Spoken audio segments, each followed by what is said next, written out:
नमस्कार दोस्तों, मैं मोहनलाल आप सबका स्वागत करता हूं हमारे YouTube चैनल जीके एरा में। दोस्तों, जो आज की हमारी क्लास रहेगी वो रहेगी भारत का भूगोल। हाँ दोस्तों, भारत का भूगोल आज से हम शुरू कर रहे हैं। हमारी क्लास में भारत का भूगोल शुरू कर रहे हैं और मैंने आपसे वादा किया था कि भारत का भूगोल और राजस्थान का भूगोल हम साथ साथ लेके चलेंगे। अब तक हमने हमारी क्लासेस में क्या पढ़ा? राजस्थान का इतिहास चल रहा है, राजस्थान की लोक कला संस्कृति चल रही है, जिसमें हमारे लोक नृत्य कंप्लीट हो चुके हैं। और आज से जो हम शुरू कर रहे हैं भारत का भूगोल शुरू कर रहे हैं। भारत का भूगोल और राजस्थान का भूगोल हम बिल्कुल साथ साथ लेके चलेंगे, क्योंकि भूगोल है, राजस्थान भारत में स्थित है, तो उस हिसाब से भूगोल एक जैसा ही है। बस कुछ कुछ चीज़ें अलग हैं जिनको हम अलग से पढ़ेंगे, बाकी एक जैसा ही भूगोल है। तो जैसे जैसे हम भारत का भूगोल पढ़ेंगे वैसे वैसे हम राजस्थान का भूगोल भी पढ़ेंगे। अब हमारे पढ़ने का तरीका क्या होगा? पढ़ने का तरीका ये होगा कि शुरू की 2 या 3 क्लासेस जो हमारी रहेंगी, शुरू की 2-3 जो क्लासेस रहेंगी वो हमारी बेसिक पे रहेंगी। जैसे जैसे हम गणित के सवाल सॉल्व करते हैं, उससे पहले हम भाग, गुणा, जोड़, बाकी सब हमें आना चाहिए। जैसे हम इंग्लिश पढ़ते हैं तो उससे पहले हमें ABCD आनी चाहिए, सेंटेंस कैसे बनाते हैं वो आना चाहिए। जैसे हम हिंदी पढ़ते हैं वैसे में स्वर, संधि, ये सब आनी चाहिए। उसी प्रकार अगर हमें भूगोल पढ़ना है, भूगोल को रटने वाला सब्जेक्ट नहीं है। पहली चीज़ तो भूगोल रटने वाला सब्जेक्ट नहीं है। ये धारणा होती है कि भूगोल रटने वाला सब्जेक्ट नहीं, भूगोल रटने वाला सब्जेक्ट नहीं है। भूगोल बहुत ही टेक्निकल सब्जेक्ट है, बहुत ही टेक्निकल सब्जेक्ट है, बहुत ही तकनीकी विषय है। पहले भूगोल को समझो, आखिर भूगोल है क्या, भूगोल की शुरुआत कहाँ से हुई है, भूगोल में ब्रह्मांड क्या है, पृथ्वी कैसे घूर्णन कर रही है, अक्षांश और देशांतर क्या होता है, ये सब हमें जानना होगा। उसके बाद हम जो आगे बढ़ेंगे ना, स्थिति विस्तार कैसे पढ़ेंगे, तो तब ये सब चीज़ें हमारे काम आएंगी। जैसे आज की जो हमारी क्लास रहेगी अक्षांश देशांतर पर रहेगी, तो आगे जाके जब हम जलवायु पढ़ेंगे, जब स्थिति और विस्तार पढ़ेंगे, तो हमें पता लगेगा कि हमारा जो भारत और राजस्थान है कौन से अक्षांश से कौन से अक्षांश से और कौन से देशांतर है, किन देशांतरों के मध्य स्थित है। आखिरकार जलवायु हमारी उष्णकटिबंधीय जलवायु क्यों है, ठीक है, और बहुत सारी ऐसी चीज़ें जो हमें पता लगेंगी केवल बेसिक के आधार पर। तो बेसिक पढ़ना हमारा बहुत ही ज़रूरी है। तो आज से हम शुरू करें भारत का भूगोल। और भारत के भूगोल में जो आज की हमारी जो क्लास रहेगी, जो सबसे बेसिक क्लास है, वो रहेगी अक्षांश और देशांतर। क्या है दोस्तों अक्षांश और देशांतर? तो शुरू करते हैं आज क्लास। हम हेडिंग डालिए अक्षांश और देशांतर रेखाएं। अक्षांश व देशांतर रेखाएं, देशांतर रेखाएं, जिन्हें इंग्लिश में लैटिट्यूड और लॉन्गिट्यूड भी कहते हैं। इंग्लिश में अगर लिखना चाहे लैटिट्यूड एंड लॉन्गिट्यूड, लैटिट्यूड और लॉन्गिट्यूड। बचपन से सुनते आ रहे हैं अक्षांश देशांतर, बचपन से सुनते आ रहे हैं। हो सकता है कुछ लोग, कुछ बच्चे वीडियो देख रहे हैं जिन्हें अक्षांश देशांतर का ज्ञान हो, और हो सकता है कुछ को ज्ञान ना हो। तो मैं उन्हीं बच्चों के हिसाब से पढ़ाऊंगा जिनको ज्ञान नहीं है, क्योंकि मैं बिल्कुल बेसिक से लेके चलूंगा। बेसिक से शुरू करेंगे और टॉप तक पहुंचेंगे। तो अक्षांश देशांतर क्या है, आज हम चर्चा करेंगे। हम चर्चा करेंगे कि अक्षांश देशांतर वास्तव में जो पृथ्वी पे खींची हुई रेखा है या हमने अपने हिसाब से खींची है, और इन अक्षांश देशांतर से किस चीज़ का निर्धारण किया जाता है, आखिरकार इनकी जरूरत क्यों पड़ी। तो अक्षांश देश, आज का जो टॉपिक रहेगा वो अक्षांश और देशांतर रेखाएं रहेगा, जिन्हें इंग्लिश में लैटिट्यूड, अक्षांश रेखाओं को लैटिट्यूड और देशांतर रेखाओं को लॉन्गिट्यूड कहा जाता है। देखिए दोस्तों, इससे ये चीज पढ़ने से पहले भूगोल का बेसिक, और बिल्कुल भूगोल शुरू करने का बेसिक क्या है हमारा, वो हम उस पर अगर चर्चा करें तो वो है हमारा दिशाएं। क्या है दोस्तों? दिशाएं, डायरेक्शन। हम सब जानते हैं उत्तर पश्चिम दक्षिण पूर्व, उत्तर पश्चिम दक्षिण पूर्व या उत्तर दक्षिण पूर्व पश्चिम, ये 4 दिशाएं होती है।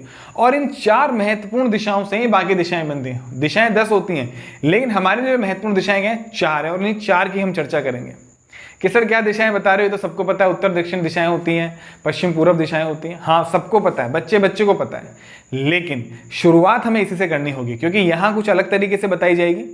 किताबों में हम पढ़ते हैं उत्तर दक्षिण, दक्षिण पश्चिम, ये सब पढ़ते हैं, लेकिन आखिरकार इन्हें उत्तर दक्षिण ही क्यों कहा जाता है, ये भी हमारे दिमाग में क्लियर होना चाहिए। तो चीज़ें क्या समझने में बहुत आसानी होगी। तो देखिए, जब भी दिशा का निर्धारण करें पेन या कॉपी में, कॉपी में हम या रजिस्टर में हम दिशा का निर्धारण करते हैं। अब हम कॉपी पे तो कंपास लगा के चल नहीं सकते, तो दिशा का निर्धारण करते हैं, तो उसके लिए हमें क्या करना है, कुछ सिंपल नहीं करना। आपके हाथ में रजिस्टर है, रजिस्टर आपकी आंखों के सामने, आप उसमें सिंपल प्लस का साइन बनाइए। क्या बनाइए? प्लस का साइन। देखिए इस तरह से, ये इस तरह प्लस का साइन बना लिया। अब प्लस में जो सबसे ऊपर वाली चीज है उसको तो आप लिख दिए उत्तर, उत्तर दिशा, और सबसे नीचे वाली को लिख दिया दक्षिण दिशा। ये तो हो गई उत्तर, आपके नाक की सीध में उत्तर है, नीचे दक्षिण है। अब ये आपका रजिस्टर है, मैं इसी तरह, आपका रजिस्टर बिल्कुल इसी तरह है। तो आपके राइट हैंड साइड वाली दिशा क्या है दोस्तों? पूर्व। क्या है दोस्तों? पूर्व, पूर्व दिशा। और आपके लेफ्ट हैंड वाली, ये आपका लेफ्ट हैंड है, इधर लेफ्ट हैंड वाली, और लेफ्ट हैंड वाली दिशा कौन सी है दोस्तों? पश्चिम दिशा, पश्चिम दिशा। उत्तर दिशा, दक्षिण दिशा, पश्चिम दिशा और पूर्व दिशा। यहां तक की बात सबको समझ में आती है, लेकिन दिशाओं का निर्धारण कैसे किया जाता है? हो सकता है 2 बच्चों में से एक बच्चे को नहीं समझ में आए, या हो सकता है 10 बच्चों में से एक बच्चे को नहीं समझ में आए, तो उस एक बच्चे को छोड़ना हमारी जिम्मेदारी नहीं बनती कि हम उसे छोड़े।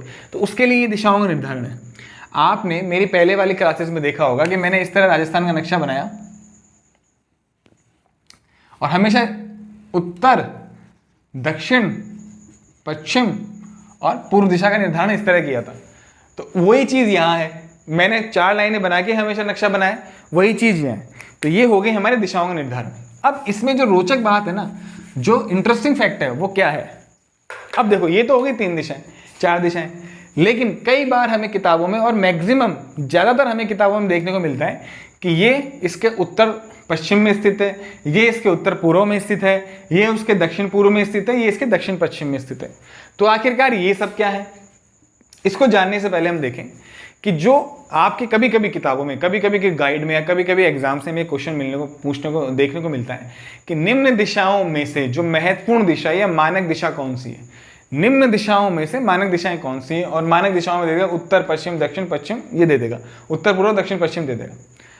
ये क्वेश्चन आपको देखने को मिलेगा, पुराने जो पेपर हुए हैं उनमें देखने को मिलेगा, लेकिन ये क्वेश्चन बहुत इंपॉर्टेंट है।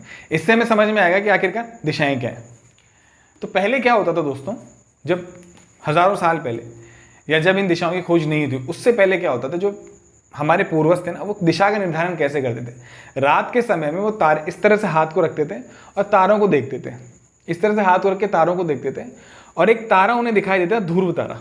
हम सब ने उसका नाम सुना, आगे भी हम चर्चा करेंगे, ब्रह्मांड पढ़ेंगे जब चर्चा करेंगे। ध्रुव तारा हमें दिखाई देता था, और आज भी ध्रुव तारा हमें दिखाई देता है। ऐसा नहीं, अब तो पॉल्यूशन की वजह से हो सकता है नहीं दिखाई दे, लेकिन जब पॉल्यूशन नहीं होता है तब देखा कीजिए, ध्रुव तारा हमें उत्तर दिशा में एक तारा अलग से दिखाई देगा, उसे ध्रुव तारा कहते हैं। ध्रुव तारे की दिशा हमेशा उत्तर है। ध्रुव तारे की दिशा इन्होंने निर्धारण किया, भाई ये उत्तर है, उसके नीचे दक्षिण हो गया, उसके लेफ्ट में पश्चिम हो गया, उसके राइट में पूर्व हो गया। इस तरह निर्धारण किया गया दिशाओं का ध्रुव तारे के, क्योंकि ध्रुव तारा हमेशा उत्तर में होता है। तो ध्रुव तारे के को देख के निर्धारण किया गया, और उसी के आधार पर जो सबसे मानक दिशा कौन सी बताई गई है? उत्तर। तो परीक्षा में आपके आ जाए कि निम्न दिशाओं में से सबसे महत्वपूर्ण मानक दिशा कौन सी? तो उत्तर दिशा है, और उसके बाद दक्षिण है, उसके बाद और पश्चिम पूर्व उसके बाद आई है। तो उत्तर, दक्षिण, पश्चिम, पूर्व, उत्तर, दक्षिण, पूर्व, पश्चिम हो सकता है। एक बात तो ये हो गई। दूसरी बात क्या है दोस्तों, ये बात समझ में आ गई होगी। दूसरी बात क्या है? अब देखिए, उत्तर है, पश्चिम है, दक्षिण है, पूर्व है, ये तो दिशाएं हो गई, मेन दिशाएं हो गई। अब गौण दिशाएं कौन सी है? गौण दिशाएं कौन सी? देखो, पश्चिम, हर चीज यहाँ तो कोई भी चीज ऐसा तो है नहीं कि यहीं स्थित है सब कुछ, कोई यहाँ स्थित है, कोई यहाँ स्थित है, कोई यहाँ स्थित है, कोई यहाँ स्थित है, इस तरह हम बात करते हैं। तो आखिरकार इन दिशाओं को क्या बोलते हैं? तो इन दिशाओं को क्या बोलते हैं दोस्तों? पश्चिम और उत्तर के बीच में, मान लो कोई चीज यहाँ स्थित है, कोई चीज यहाँ स्थित है, कोई चीज यहाँ स्थित है, कोई चीज यहाँ स्थित है। तो ये जो चीजें स्थित है, 1 2 3 4, ये कहाँ कहाँ स्थित है? ये उत्तर और पश्चिम के बीच में स्थित है। इसलिए इस दिशा को क्या नाम दिया जाएगा दोस्तों? उत्तर पश्चिम दिशा। क्या दिया जाएगा? उत्तर पश्चिम दिशा। आपने देखा होगा रेलवे में कि उत्तर पश्चिम रेलवे है ना, दक्षिण दक्षिण पूर्व रेलवे, उत्तर पूर्व रेलवे, ऐसे लिखा जाता है ना। तो वो इसलिए लिखा जाता है क्योंकि इन 2 दिशाओं के मध्य में वो हेडक्वार्टर स्थित है, इन 2 दिशाओं के मध्य में सिटी स्थित है जहां पे उसका हेडक्वार्टर। तो उत्तर पश्चिम दिशा हो गई। इसी तरह ही कोई चीज यहां स्थित है तो उसको क्या बोलेंगे? उत्तर पूर्व दिशा, उत्तर पूर्व दिशा बोलेंगे। कोई चीज दक्षिण पश्चिम के मध्य में स्थित है तो उसे क्या बोलेंगे? दक्षिण और पश्चिम दिशा। कोई चीज दक्षिण पूर्व के मध्य में स्थित है उसे क्या बोलेंगे दोस्तों? दक्षिण पूर्व की दिशा बोलेंगे, ये दिशा बोलेंगे। ठीक है, तो क्या हो गया? उत्तर पश्चिम हो गई, उत्तर पूर्व हो गई, दक्षिण पश्चिम हो गई और दक्षिण पूर्व दिशा हो गई। ये मैथ्स के क्वेश्चन करते हैं ना अपन, मैथ्स में रीजनिंग में क्वेश्चन आते हैं डायरेक्शन वाले, कि एक लड़का था जो पॉइंट बिंदु से चला, एक लड़का चला ए बिंदु से चला और फिर वो अपने उत्तर में मुड़ गया, उसके बाद वो अपने पूर्व में मुड़ गया, उसके बाद वो दक्षिण में मुड़ गया, उसके बाद वो उत्तर पूर्व में मुड़ गया। तो बताइए लड़का अपनी गौण दिशा से किस तरह है? तो यहाँ पे आप लाइन खींचेंगे, यहाँ लाइन खींचेंगे तो आप देखेंगे 1 2 3 4, इस वक्त वो किस में है? उत्तर और पूर्व दिशा में स्थित है। उत्तर और पूर्व दिशा में उस लड़के का मुंह है। इस तरह से क्वेश्चन पूछे जाता है रीजनिंग में। तो रीजनिंग में ऐसे क्वेश्चन पूछे जाते हैं ज़्यादा, लेकिन हमें यहाँ इसलिए समझने की जरूरत है क्योंकि हम भूगोल पढ़ रहे हैं और भूगोल में बार बार आएगा उत्तर पूर्व उत्तर दक्षिण, ये बार बार आएगा, बार बार, बहुत ही महत्वपूर्ण है, ये बार बार पूछा जाएगा। तो ये तो हो गई दिशाओं की बात। अब यहां से एक रोचक बात, जो रोचक बात मैंने आपसे बोली थी वो ये बात है कि सर आपने लिखा उत्तर पश्चिम उत्तर पूर्व दक्षिण पश्चिम दक्षिण पूर्व, आपने ये क्यों नहीं लिखा पश्चिम उत्तर पूर्व उत्तर पश्चिम दक्षिण पूर्व दक्षिण क्यों नहीं लिखा? आपने पहले उत्तर और दक्षिण को ही आगे क्यों लिखा? ये मन में आना चाहिए कि किताबों में यही देखने को मिलेगा। तो इसका आंसर ये है दोस्तों कि मैंने आपको बताया जो मेन दिशाएं कौन सी, उत्तर और दक्षिण। सबसे पहले उत्तर है फिर दक्षिण है, इसलिए पहले मेन दिशा का नाम बाद में आएगा, जो उसके बाद जो दिशा बनी उसका नाम बाद में आएगा। इसलिए मेन दिशा का नाम पहले है और बाद वाली दिशा का नाम बाद में आया। ये इसकी इतनी सी कहानी। तो दिशाओं का ये ज्ञान है, दिशाओं का ज्ञान होगा, आगे हम अक्षांश देशांतर को अच्छे से पढ़ेंगे। तो उत्तर पश्चिम उत्तर दक्षिण पश्चिम पूर्व ये हो गई। चलिए अब हम पढ़ते हैं अक्षांश और देशांतर के। अब हम क्या पढ़ रहे हैं दोस्तों? अक्षांश और देशांतर के। अब हमारे टॉपिक पे आते हैं। देखो पहले एक रफ आइडिया लेते हैं अक्षांश देशांतर आखिर है क्या। ये हमने पृथ्वी बनाई छोटी सी, एक ये बना दी हमने और एक हमने ये बना दी। अक्षांश रेखाएं, लैटिट्यूड रेखाएं, लैटिट्यूड रेखाएं इस तरह से खींची गई है पृथ्वी पे। किस तरह से? इस तरह से, यानी लैटिट्यूड रेखाएं एक दूसरे के समानांतर खींची गई है, इस तरह से, इस तरह से। ये क्या है दोस्तों? अक्षांश रेखाएं। ये केवल रफ आइडिया बता रहा हूं, आखिर अक्षांश रेखाएं होती कैसी है, पूरी चर्चा अब हम करेंगे। ये क्या अक्षांश रेखाएं, ये अक्षांश रेखाएं, ठीक है दोस्तों। ये है पश्चिम और ये है पूर्व, ये है उत्तर और ये है दक्षिण। तो अक्षांश रेखाएं पश्चिम से पूर्व की तरफ खींची गई है पृथ्वी पे, पश्चिम से पूर्व की तरफ खींची गई है। कहां से कहां खींची गई है दोस्तों? पश्चिम से पूर्व की तरफ अक्षांश रेखाएं खींची गई है, ठीक है। ये तो हो गई अक्षांश रेखाएं। अब है देशांतर रेखाएं। देशांतर रेखाओं के लिए क्या है? उत्तर हो गया, दक्षिण हो गया, पश्चिम हो गया और ये पूर्व हो गया। तो उत्तर से दक्षिण की तरफ जो रेखाएं खींची गई है वो क्या है? देशांतर रेखाएं। उत्तर से दक्षिण की तरफ रेखाएं खींची गई हो क्या है? देशांतर रेखाएं। कैसे खींची गई है आप देख लो, ये उत्तर से और ये दक्षिण को मिलाने वाली जो रेखाएं खींची गई, उत्तर से दक्षिण को जो रेखाएं मिला रही है क्या कह रही है? देशांतर रेखाएं कह रही है। इसी तरह ये इधर दूसरी देशांतर रेखा ये हो गई, दूसरी देशांतर रेखा इधर ये हो गई। इस तरह ये हो गई एक देशांतर रेखा और एक देशांतर रेखा ये हो गई। तो ये क्या है दोस्तों? देशांतर रेखाएं। इन्हें क्या बोलते हैं? लॉन्गिट्यूड। क्या बोलते हैं दोस्तों? लॉन्गिट्यूड। लॉन्गिट्यूड, इंग्लिश में इनको लॉन्गिट्यूड रेखाएं बोलते हैं। तो ये तो हो गई आपकी अक्षांश और ये हो गई देशांतर। अक्षांश रेखाएं पश्चिम से पूर्व खींची गई है पृथ्वी और एक दूसरे के समानांतर खींची गई है। देशांतर रेखाएं उत्तर से दक्षिण बिल्कुल सीधे खड़ी हुई खींची गई है, जो उत्तरी ध्रुव को दक्षिण ध्रुव से मिलाती है। ध्रुव के आगे बात करेंगे, उत्तरी दिशा को दक्षिण दिशा से मिलाती है, ध्रुव को मिलाने वाली रेखाएं अक्षांश देशांतर कहलाती है। ये हो गई बिल्कुल सिंपल बात, जो बात है। अब आखिरकार सर अक्षांश और देशांतर रेखाओं की जरूरत हमें पड़ी क्यों? ऐसी कौन सी आफत आ रही थी कि अक्षांश देशांतर रेखाओं के बिना हमारी पृथ्वी का काम ही नहीं चल रहा था? और क्या ये रेखाएं पृथ्वी पे हैं? जब हम ऊपर हवाई जहाज में जाते हैं तो क्या ये रेखाएं हमें दिखती हैं कि एक रेखाएं खींची हुई हैं? ये दो सवाल हैं। तो पहला सवाल, पहला जवाब, ये रेखाएं वास्तविक नहीं है। पृथ्वी पे इस प्रकार की कोई रेखाएं नहीं है। पृथ्वी पर इस प्रकार की कोई रेखाएं नहीं खींची गई है, ना अक्षांश रेखाएं खींची गई है, ना देशांतर रेखाएं खींची गई है। तो फिर कहां खींची गई है सर? ये रेखाएं बिल्कुल काल्पनिक है। ये रेखाएं वैज्ञानिकों के दिमाग में थी, उन्होंने कल्पनाएं करी और उन्होंने रेखाएं पृथ्वी पे खींच दी। पृथ्वी पे मतलब ग्लोब पे, ग्लोब बनाया, अक्षांश रेखाएं खींची, देशांतर रेखाएं खींची। तो ये पहली चीज, अक्षांश और देशांतर रेखाएं वास्तविक नहीं है। सॉरी, अक्षांश और देशांतर रेखाएं वास्तविक नहीं है। अक्षांश और देशांतर रेखाएं क्या है दोस्तों? काल्पनिक है, पहला जवाब। दूसरा जवाब, आखिरकार हमें इस चीज की जरूरत पड़ी क्यों? इस अक्षांश की और देशांतर की जरूरत हमें पड़ी क्यों? देखो दोस्तों, आज का जीपीएस सिस्टम है हमारे पास। आपको जाना होता है कि मैं फलाना जगह जयपुर, मैं जयपुर की बात करें कि हम जयपुर से बिलोंग करते हैं, तो जयपुर की हम बात करें या हम बात करें यहाँ से मुझे उदयपुर जाना है, यहाँ से मुझे चित्तौड़ जाना है, यहाँ से मुझे सीकर जाना है और एक पर्टिकुलर जगह जाना है, तो मैं अपने फ़ोन में जीपीएस लोकेशन में लोकेशन डालूंगा और वहाँ पहुँच जाऊँगा। वो जीपीएस लोकेशन किस पे काम करता है? वो अक्षांश और देशांतर पे ही काम करता है दोस्तों। कहने का मतलब ये है कि अक्षांश और देशांतर से हम किसी भी जगह की एक परफेक्ट लोकेशन का पता लगा लेते हैं कि इस वक्त फलाना आदमी कहाँ खड़ा है। जैसे डिफेंस सिस्टम होता है हमारा, मिलिट्री कैसे काम करती है, मिलिट्री ऐसे थोड़ी काम करती है कि यार वहाँ पे पाकिस्तान है या वहाँ पे चीन है, वहाँ पे मिसाइल मार दो, नहीं, ऐसे काम नहीं करती। वो क्या करती है, अक्षांश और देशांतर डिग्री में आगे चर्चा करेंगे। वो क्या करती है, आपने देखा कि यहाँ 30 डिग्री उत्तरी अक्षांश और ये मान लो 70 डिग्री पूर्वी देशांतर, 70 डिग्री पूर्वी देशांतर होते क्या मैं बताऊंगा। इस 30 डिग्री उत्तरी अक्षांश और 70 डिग्री पूर्वी देशांतर में मान लो कोई बंकर है पाकिस्तान का, ये बंकर है पाकिस्तान का, और हम खड़े हैं यहाँ पे। हमने अपने कंप्यूटर में लोकेशन डाली 30 डिग्री उत्तरी अक्षांश और 70 डिग्री पूर्वी देशांतर, एग्जैक्ट लोकेशन आ गई, और वो कंप्यूटर में डाली और मिसाइल में फीड करी, मिसाइल आ गई यहाँ पे बम, ये बम।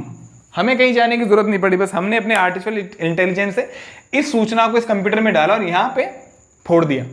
तो ये एग्जैक्ट लोकेशन का पता लगाने के लिए होती है पहली चीज।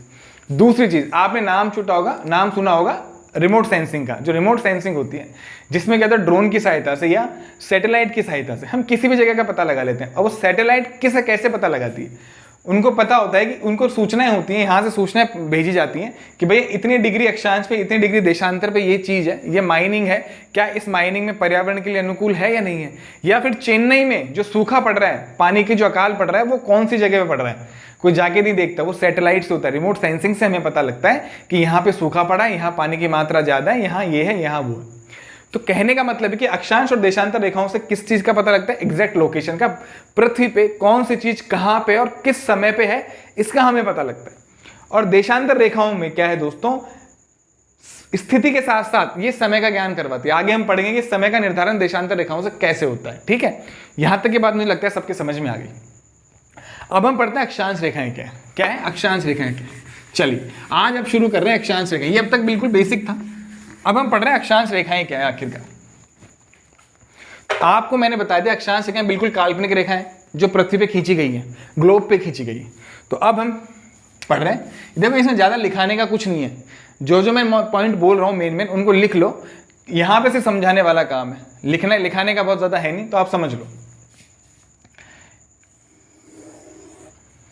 ये हमारी पृथ्वी है, मान लीजिए हमारी पृथ्वी है, थोड़ी पृथ्वी ऐसे बन गई। वैसे पृथ्वी ऐसे नहीं है, हमारी पृथ्वी थोड़ी क्या है 23.5 डिग्री झुकी हुई है। 23.5 डिग्री जो झुकी है, हम आगे बात करेंगे जब पृथ्वी गतियां पढ़ेंगे कि उस झुकाव से हमें क्या फर्क पड़ता है हमारे। लेकिन अभी हम सिंपल बात करेंगे अक्षांश देशांतर क्या है। ये हमारा पृथ्वी है दोस्तों, ये हमारी पृथ्वी है। अब मैंने आपसे बोला था कि अक्षांश रेखाएं क्या है, पश्चिम से पूर्व की तरफ खींची हुई रेखा है। तो अब एक रेखा खींचने में पश्चिम से पूर्व की तरफ, ये रेखा, ये हमने रेखा खींची थी दोस्तों पश्चिम से पूर्व की तरफ। इस रेखा को क्या बोलते हैं, 0 डिग्री अक्षांश। क्या बोलते हैं दोस्तों, 0 डिग्री अक्षांश। इस रेखा को हमने बोला 0 डिग्री अक्षांश। ये जो रेखा है इस पृथ्वी को बराबर बराबर 2 भागों में बांट देती है। ग्लोब पे जब हम रेखा खींचते हैं तो ये रेखा ग्लोब को 2 बराबर बराबर भागों में बांट देती है, 2 बराबर बराबर भागों में बांट देती है। और जब 2 बराबर भागों में बांटने के कारण इस रेखा का नाम क्या है, पृथ्वी को क्या बोलते हैं हिंदी में, अगर इसका पर्यायवाची देखो तो क्या भू है, क्या है भू, इसे बोलते हैं भू। और 2 बराबर भागों में काट रही कहां से, बिल्कुल बीच से। और बीच में हिंदी में क्या बोलते हैं, मध्य, क्या बोलते हैं मध्य। और रेखा तो है ही है। तो इस 0 डिग्री अक्षांश का नाम क्या है दोस्तों, 0 डिग्री अक्षांश का नाम क्या है, भूमध्य रेखा। किताबों में देखने को मिलेगा, सुना भी बहुत होगा। तो इस 0 डिग्री अक्षांश का नाम क्या है, भूमध्य रेखा। इसी 0 डिग्री अक्षांश को क्या बोलते हैं, दूसरा नाम क्या है, विषुवत रेखा। क्या नाम है दोस्तों, विषुवत रेखा। दूसरा नाम है विषुवत रेखा।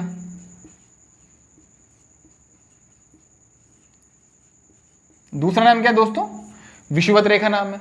और इसी 0 डिग्री अक्षांश को क्या बोलते हैं दोस्तों, इक्वेटर। क्या बोलते हैं, इक्वेटर। इंग्लिश में इक्वेटर बोलते हैं, इंग्लिश में इसी को क्या बोलते हैं, इक्वेटर। तो 0 डिग्री अक्षांश, विषुवत रेखा, भूमध्य रेखा, इक्वेटर, इसी को बोलते हैं।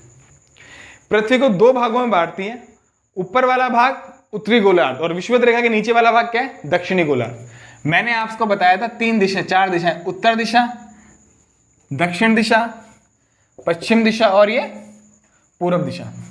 उत्तर वाले भाग को उत्तरी गोलार्ध यानी नॉर्थ पोल बोलेंगे, उत्तरी गोलार्ध। और ये जो नीचे वाला भाग है उसे क्या बोलेंगे, दक्षिणी गोलार्ध को बोलेंगे दोस्तों साउथ पोल बोलेंगे, साउथ पोल बोलेंगे। तो उत्तरी गोलार्ध और दक्षिणी गोलार्ध हो गया। क्या बोलेंगे इनको? नॉर्थ पोल और उत्तरी गोलार्ध और दक्षिणी गोलार्ध हो गया। ठीक है दोस्तों, ये हो गई 0 डिग्री अक्षांश की कहानी। अब क्या है, अक्षांश आखिर है क्या, अक्षांश रेखाएं आखिर क्या है? तो उनकी बात करें तो उनकी बात है, मान लीजिए ये पृथ्वी का केंद्र है, भाई बीच से गुजर रही है तो ये बीच वाला भाग केंद्र होगा।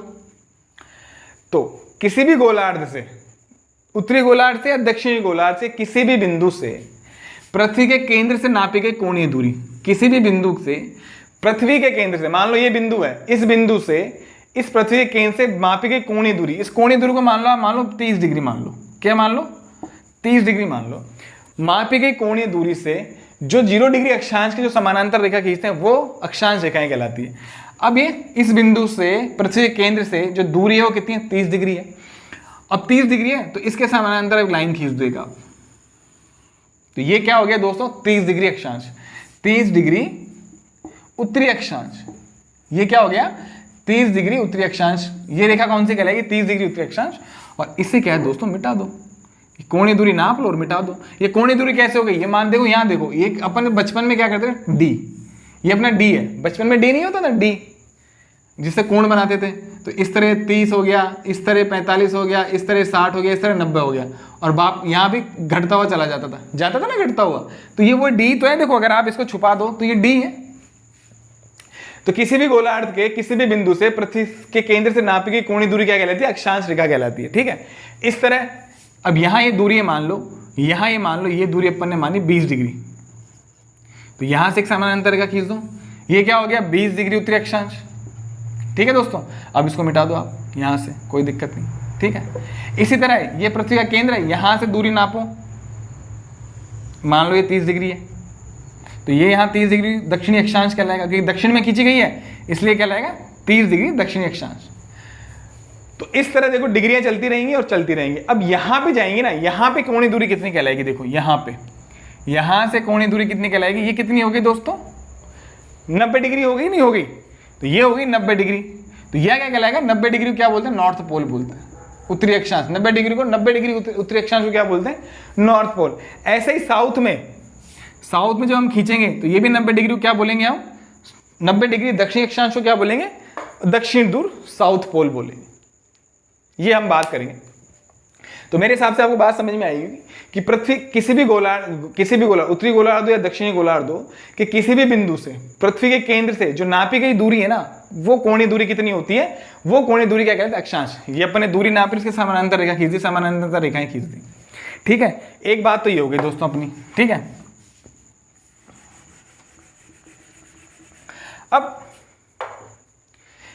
अब आप ये देखो कि मैक्सिमम कहां तक गई है? 90 तक गई है। कहां तक गई है? 90 तक। यहां भी 90 तक गई है और यहां भी 90 तक गई है। कहां तक गई है? 90 तक गई है। तो इतने कितने रेखाएं खींचेंगे कि मैक्सिमम पहुंच जाए? तो देखो यहां हम खींचेंगे, ऐसे हम खींचते जाएंगे, खींचते जाएंगे, खींचते जाएंगे, खींचते जाएंगे। ठीक है, ऐसे हम खींचते गए, ऐसे हम खींचते गए, ऐसे हम खींचते गए। ठीक है, ऐसे हम खींचते गए, ऐसे हम खींचते गए, ऐसे हम खींचते गए, ऐसे हम खींचते गए, ऐसे हम खींचते गए और ऐसे हम खींचते गए। पहली चीज समझने की है दोस्तों कि दो अक्षांश रेखाओं के मध्य में कितने का गैप है? 1 डिग्री का गैप है। कितने डिग्री का गैप है? 1 डिग्री का गैप है। अगर ये विषुवत रेखा हो गई, ये मान लो 1 डिग्री अक्षांश रेखा है, तो ये 2 डिग्री अक्षांश रेखा होगी, ये 3 होगी, ये 4 होगी, ये 5, 6, 7, 8 करते करते 90 डिग्री अक्षांश तक जाएगी, जो नॉर्थ पोल कहलाती है। ऐसे ही दक्षिण में ये 0 है, ये 1 हो गई, ये 2 हो गई, ये 3, 4, 5, 6, 7, 7 करते करते ऐसे ही 90 डिग्री दक्षिणी अक्षांश की तरफ आएंगे। ठीक है, तो अब आप देखो कि कितने का अंतर है? 1 डिग्री का, 1 डिग्री का अंतर है। तो मैक्सिमम कितनी लाइनें खींची जा सकती है? 90 अक्षांश रेखाएं ऊपर खींची जाएंगी। 90 अक्षांश रेखाएं कितनी कहां खींची जाएंगी? दक्षिणी भाग में। तो 90 अक्षांश रेखाएं उत्तरी भाग में, 90 अक्षांश रेखाएं दक्षिणी भाग में। तो टोटल कितने अक्षांश रेखा हो गई? 90 90 कितने हो गए दोस्तों? 90 प्लस 90 कितने हो गए? 180। 180 हो गए। तो क्या टोटल अक्षांश रेखाएं 180 है? नहीं, टोटल अक्षांश रेखाएं 180 नहीं है दोस्तों। 90 ऊपर हो गई, 90 नीचे हो गई, 180। लेकिन 0 डिग्री अक्षांश भी मौजूद है जो सबका आधार है। तो 0 डिग्री अक्षांश भी तो अक्षांश रेखा ही है। 0 डिग्री हुआ तो क्या हुआ? है तो अक्षांश रेखा ही। तो ये क्या हो गई दोस्तों? 90 90 क्या हो गई? 180 प्लस 1, ये कितनी होगी 181 डिग्री, यानी 180 क्या है, 181 क्या अक्षांश रेखाएं अपनी। तो आपके एग्जाम में पूछ ले कि अक्षांश रेखाओं की कुल लंबाई, कुल संख्या कितनी है, अक्षांश रेखाओं की। अपन बात करें अक्षांश रेखाओं की, आगे भी बात करते हैं। आखिर मैं रेखाएं रेखाएं क्यों बोल रहा हूं। अक्षांश रेखाओं की संख्या कितनी है दोस्तों, 181 है। कितनी है, 181।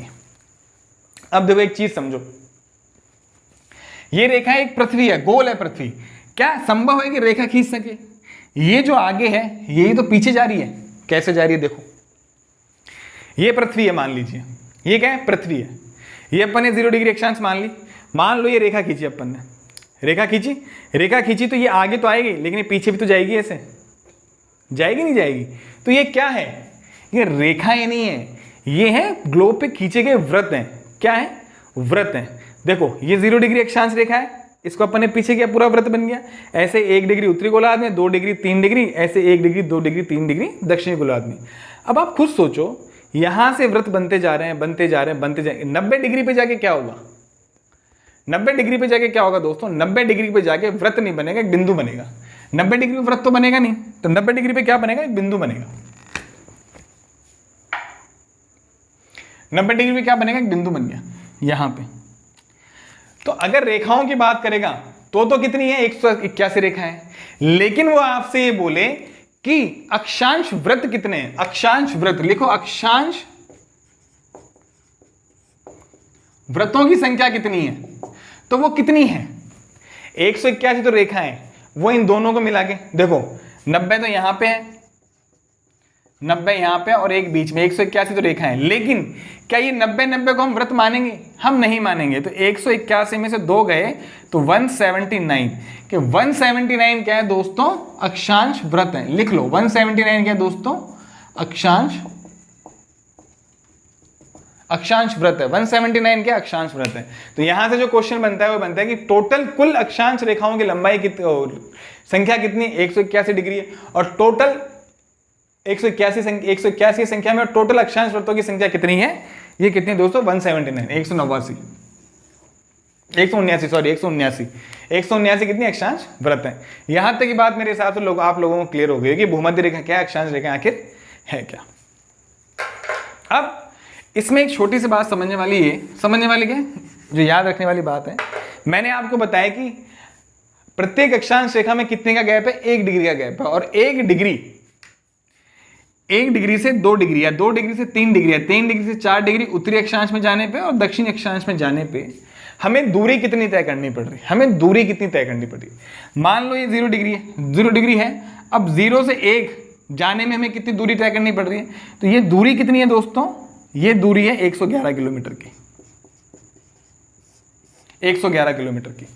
102 डिग्री जाएंगे तो भी कितनी दूरी आएगी दोस्तों, 111 किलोमीटर। अब मान लो 1 से मुझे 3 जाना है, तो 111 कितनी हो गई, 222 किलोमीटर की। तो कहने का मतलब ये है कि प्रत्येक डिग्री में कितना अंतर है दूरी का, 111 किलोमीटर का। लिख लो इसको, एक के प्रत्येक अक्षांशों में प्रत्येक डिग्री में कितना दूरी तय करनी पड़ती है, यानी 1 डिग्री से दूसरी डिग्री के बीच में जो दूरी का अंतराल है वो कितना है, 111 किलोमीटर का अंतराल है। परीक्षा में आपसे पूछा जाता है। चलिए अब कुछ और बातें कर लेते हैं अक्षांश के बारे में।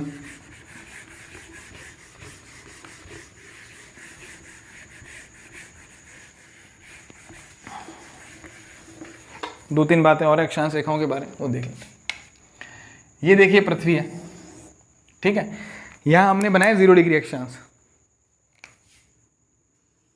ये हो गया आपका 0 डिग्री अक्षांश, जिसे हम भूमध्य रेखा कहते हैं या इक्वेटर कहते हैं, ठीक है। यहां हम केवल इक्वेटर लिख रहे हैं।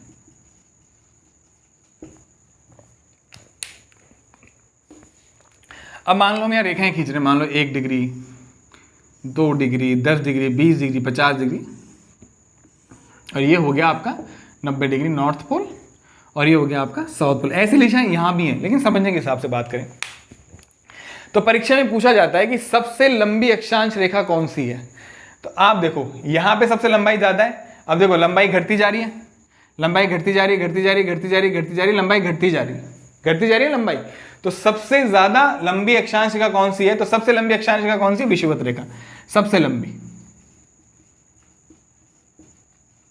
सबसे लंबी कौन सी, विषुवत रेखा है। सबसे लंबी कौन सी रेखा है दोस्तों? विषुवत रेखा है। ठीक है दोस्तों, सबसे लंबी कौन सी? विषुवत रेखा है। और सबसे छोटी कौन सी है? 90 डिग्री अक्षांश है, नहीं है? तो सबसे छोटी डिग्री कौन सी है? नॉर्थ पोल सबसे छोटी अक्षांश रेखा, या साउथ पोल सबसे छोटी अक्षांश रेखा, तो नॉर्थ पोल या 90 डिग्री अक्षांश, उत्तरी अक्षांश या दक्षिणी अक्षांश, 90 डिग्री अक्षांश सबसे छोटी अक्षांश रेखा, 90 डिग्री सबसे छोटी अक्षांश रेखा। 90 डिग्री क्या है दोस्तों? सबसे छोटी अक्षांश रेखा। ये भी परीक्षा में पूछ लिया जाता है, सबसे छोटी अक्षांश रेखा। समझने वाली बात है उसके भाई। ठीक है, तो ये हो गया आपका सबसे छोटी और सबसे लंबी अक्षांश रेखा। विषुवत रेखा सबसे लंबी है, और विषुवत रेखा से ध्रुवों की तरफ जाने पे इससे एक चीज समझ में आती है कि विषुवत रेखा से ध्रुवों की तरफ जाने पर अक्षांश रेखाओं की लंबाई में, दूरी में नहीं, दूरी तो वो 111 किलोमीटर की रहेगी, लेकिन लंबाई में, अक्षांश रेखाओं की लंबाई में क्या होती है? कमी आती है। तो आपसे क्वेश्चन दे के पूछ ले कि अक्षांश रेखाओं की लंबाई घटती है ध्रुवों से विषुवत रेखा की तरफ या विषुवत रेखा से ध्रुवों की तरफ, तो कब घटती है? विषुवत रेखा से ध्रुवों की तरफ अक्षांश रेखाओं की लंबाई घटती है। ये बात अपनी यहां होगी। ठीक है, चलिए इसका देख लीजिए, लिख लीजिए, इसका स्क्रीनशॉट ले लीजिए, फिर आगे बात करते हैं, फिर आगे बात करते हैं। चलिए अब एक बात और है इसमें समझाने की है, जो एक चित्र और बना देता हूं मैं, फिर अक्षांश हमारे कंप्लीट है, अक्षांश रेखाओं फिर कोई दिक्कत नहीं। अब देखो, तो ये है पृथ्वी हमारी, ये हमारी पृथ्वी है ना, और ये क्या है दोस्तों? ये 0 डिग्री अक्षांश, ये हो गया हमारा 0 डिग्री अक्षांश। तो छोटा बड़ा हो जाए लेकिन कोई 0 डिग्री अक्षांश, इसको क्या बोलेंगे? इक्वेटर बोलेंगे। अब मेरे हिसाब से सबको समझ में आ गया, इसको अपन क्या बोलेंगे? इक्वेटर बोलेंगे। अब कुछ अक्षांश रेखाएं जिन्हें अलग से नाम दिए गए, उनके बारे में चर्चा कर लेते हैं। देखिए, ये है 23.5 डिग्री उत्तरी अक्षांश। कौन सी रेखा है? इसको अपन बोलेंगे 23.5 डिग्री उत्तरी अक्षांश, 23.5 डिग्री उत्तरी अक्षांश, उत्तरी अक्षांश। इसी तरह यहां है 23.5 डिग्री दक्षिणी अक्षांश, दक्षिणी अक्षांश।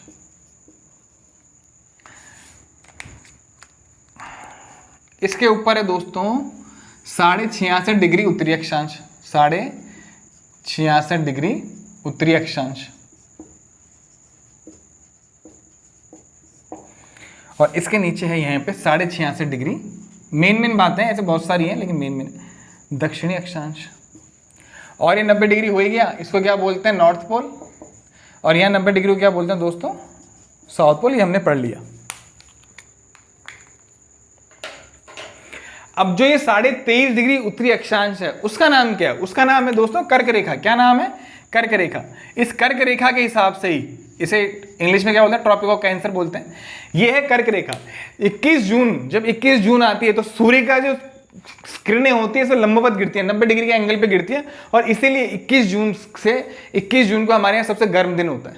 21 जून जब यहाँ गर्म, इसलिए 21 जून को हमारे गर्म दिन होता है। ये जो 21 जून मैं बता रहा हूँ, इसकी हम चर्चा करेंगे जब हम पृथ्वी की गतियां पढ़ेंगे, तब हम चर्चा करेंगे, तब आपको बिल्कुल विस्तार से समझाएंगे किस तरह पृथ्वी घूर्णन करती है, किस तरह से क्या करती है। तो 21 जून को क्या करती है? पृथ्वी की यहाँ पे लंबवत किरणें गिरती है इस कर्क रेखा पे, इसी के हिसाब से भारत में गर्मी पड़ती है। ठीक है दोस्तों, तो ये हो गई कर्क रेखा। अभी जो कर्क रेखा है 23.5 डिग्री उत्तरी अक्षांश, जिसे कर्क रेखा कहते हैं, ये कर्क रेखा है भारत के बीचों बीच से गुजर रही है। कहां से गुजर रही है दोस्तों? भारत के बिल्कुल बीच से गुजर रही है, और भारत के बीच से 8 राज्यों से निकल के गुजर रही है। और अगर उन 8 राज्यों के नाम लिखें तो उनके नाम लिख लो आप। पश्चिम से पूर्व की तरफ है, तो अब बात करते हैं पहले, सबसे पहला जिला कौन सा, राज्य कौन सा पड़ेगा? गुजरात। सबसे पहला राज्य गुजरात है, फिर पड़ता है राजस्थान, फिर पड़ता है आपका एमपी, फिर पड़ता है आपका छत्तीसगढ़, फिर पड़ता है आपके झारखंड, फिर आपका पड़ता है पश्चिम बंगाल, और पूर्व के 2 राज्य हैं, एक है त्रिपुरा और एक सबसे लास्ट वाला कौन सा? मिजोरम। ये 8 राज्यों से परीक्षा में पूछते हैं कि निम्न में से कौन से राज्य से कर्क रेखा नहीं गुजरती है, निम्न में से कौन से राज्य से कर्क रेखा गुजरती है, ये क्वेश्चन पूछा जाता है। तो गुजरात, राजस्थान, एमपी, छत्तीसगढ़, 1 2 3 4 5 6 7 8, गुजरात, राजस्थान, एमपी, छत्तीसगढ़, पश्चिम से पूर्व का। परीक्षा में ये भी पूछा जाता है कि कर्क रेखा का जो भारत के बीचों बीच से गुजर रही है, उसका पश्चिम से पूर्व की तरफ क्रम बताइए। तो आपको पता होना चाहिए कि सबसे पश्चिम में कौन सा राज्य है, फिर कौन से है। तो सबसे पश्चिम में गुजरात है, राजस्थान आता है, फिर MP, फिर छत्तीसगढ़, फिर झारखंड, फिर पश्चिम बंगाल, फिर त्रिपुरा, फिर मिजोरम। जब भी आप भारत का भूगोल या राजस्थान का भूगोल पढ़े तो दोस्तों मैं ये नहीं कह रहा कि आप पूरा नक्शा लेके साथ बैठे, लेकिन नहीं, आप एटलीस्ट कम से कम एटलस आपके पास रखें। चाहे मैं पढ़ाऊँ, चाहे कोई और टीचर पढ़े, क्योंकि टीचर सब अच्छे हैं यूट्यूब पे। किसी भी टीचर से आप जब राजस्थान का भूगोल पढ़ें, स्पेशल राजस्थान का भूगोल या स्पेशल भारत का भूगोल पढ़ें, तो अपने साथ 15, 20, 25, 30, 40 रुपए की क्या आती है, एटलस आती है। भारत की एटलस अलग आती है, राजस्थान की एटलस अलग आती है, और वर्ल्ड की एटलस अलग आती है। ये तीनों एटलस आप खरीदें, छोटी छोटी किताबें आती हैं, और एटलस के हिसाब से पढ़ें। जैसे जैसे आप एटलस पढ़ेंगे और एटलस देखेंगे, नक्शा देखेंगे, तो आपको समझ में बहुत अच्छे से समझ में आएगा किस तरह से चीज़ों का निर्धारण किया जाता है। ठीक है, तो ये 8 राज्यों से गुजरी, एग्जाम में पूछा जाता है। अब ये जो कर्क रेखा ये राजस्थान से भी गुजर रही है, और राजस्थान के 2 जिलों से गुजर रही है। उन राजस्थान के 2 जिलों के नाम क्या है दोस्तों? एक का नाम है डूंगरपुर और दूसरे का नाम है बांसवाड़ा। यहां से राजस्थान के 2 जिलों से कर्क रेखा गुजर रही है, और इस कर्क रेखा की लंबाई क्या है, कितनी है? 26 किलो। राजस्थान में इस कर्क रेखा की लंबाई 26 किलोमीटर है।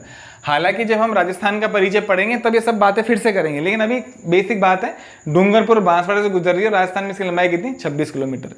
तो ये तो हो गई कर्क रेखा की बात। कर्क रेखा भारत उत्तरी गोलार्ध में स्थित है, और इस कर्क रेखा की वजह से किस तरह से ऋतुओं में और किस तरह से हमारे जलवायु में परिवर्तन होता है उसकी चर्चा हम बाद में करेंगे। ठीक है, अब है मकर रेखा। मकर रेखा बिल्कुल दक्षिणी गोलार्ध में स्थित है। 23.5 डिग्री दक्षिण अक्षांश को क्या बोलते हैं दोस्तों? मकर रेखा। तो इस 23.5 डिग्री दक्षिण अक्षांश को क्या बोलते हैं दोस्तों? मकर रेखा। क्या बोलते हैं? मकर रेखा बोलते हैं। ऑस्ट्रेलिया इस मकर रेखा के बीच में स्थित है, यानी मकर रेखा ऑस्ट्रेलिया को काटते हुए निकल रही है। तो ये हो गई मकर रेखा। ठीक है, 66.5 डिग्री उत्तरी अक्षांश, इसको बोलते हैं आकर्टिक रेखा। क्या बोलते हैं दोस्तों? आकर्टिक रेखा।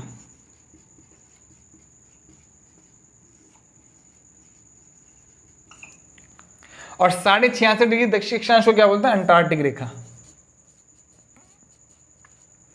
अंटार्कटिक रेखा। ये कुछ महत्वपूर्ण रेखाओं की बात थी जो हमने कर ली, जो एग्जाम में हमसे पूछी जा सकती है। 23.5 डिग्री उत्तरी अक्षांश को कर्क रेखा, 23.5 डिग्री दक्षिण अक्षांश को मकर रेखा, 66.5 डिग्री उत्तरी अक्षांश को आकर्टिक रेखा, और 66.5 डिग्री दक्षिण अक्षांश को अंटार्कटिक रेखा कहते हैं। और 90 डिग्री उत्तरी अक्षांश और 90 डिग्री दक्षिण अक्षांश को क्या बोलते हैं? नॉर्थ पोल और साउथ पोल, ये बोला जाता है। ये हो गए हमारे अक्षांश और अक्षांश, आज की जो हमारे अक्षांश हो गए। अब देशांतर की बात करें तो आज की क्लास में थोड़ी लंबी हो जाएगी, देशांतर हम अगली क्लास में पढ़ेंगे। उसके बाद हम पढ़ेंगे पृथ्वी की गति, आखिरकार पृथ्वी गति कैसे करती है, और पृथ्वी की गति की वजह से किस तरह दिन और रात बनते हैं, कहाँ रात होगी कहाँ दिन होगी, और यहाँ रात होगी तो यहाँ रात ही क्यों होगी, और क्यों हमारे जब जून में गर्मी पड़ती है तो ऑस्ट्रेलिया दक्षिणी गोलार्ध में सर्दी क्यों पड़ती है। ठीक है दोस्तों, इन सब की चर्चा हम कहाँ करेंगे? पृथ्वी गतियों में करेंगे, आखिरकार होता क्या है। तो बहुत इंटरेस्टिंग टॉपिक है। उसके बाद हम बात करेंगे ज्वार भाटा कैसे आता है। तो इस तरह से कुछ 2-3 क्लास हमारे बिल्कुल बेसिक की होंगी। उसके बाद हम बिल्कुल फुल फ्लैश भारत और राजस्थान के भूगोल पे चलेंगे। तो बेसिक पढ़ना हमारे लिए बहुत जरूरी। तो आज की क्लास मेरी यहीं तक थी। अगर इस क्लास में आपको कुछ भी समझ में नहीं आए तो प्लीज़ दोस्तों मुझे कमेंट बॉक्स में कमेंट जरूर कीजिएगा। मैं आगे वाली क्लास में तो कमेंट से आपको इसका जवाब दूंगा, आगे वाली क्लास उसका डाउट सॉल्व करूँ। तो आज की क्लास दोस्तों इतनी थी। तब अब नेक्स्ट क्लास तक के लिए आप इसको पढ़िए और समझिए, और नेक्स्ट क्लास में देशांतर पढ़ाऊंगा तो आपको बहुत अच्छे समझ में आएगा। ठीक है दोस्तों, तो आज की क्लास इतनी थी।